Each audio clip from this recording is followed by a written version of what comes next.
Një copë territori shqiptar tashmë menaxhohet me dekret italian.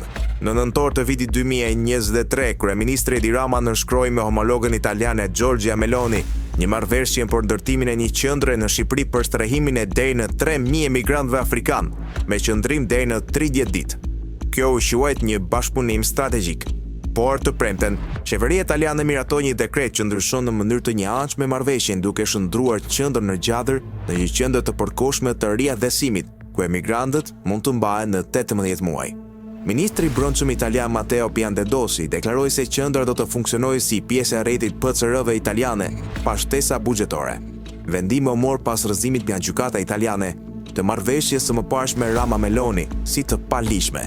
Për të shmangur pengesat ligjore, qeveria italiane e ndryshoi statusin e qendrës në një dekret të thjeshtë, pa marrë parasysh fare qeverinë shqiptare. Kjo e trajton Shqipërinë si një protektorat, ku vendimet për territorin merren nga një qeveri e huaj.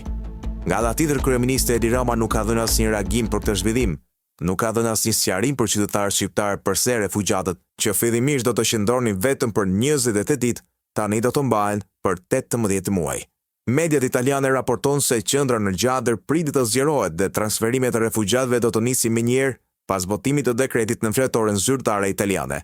Gjithçka do të bëhet me charter, sikur qendra të ishte pjesë e territorit italian. Ndërkohë Rama mbetet i vetmi lider europian që ka pranuar një marrëveshje të tillë, duke shndruar Shqipërinë në një kosh mbetjesh për emigrantët që Europa nuk i dëshiron.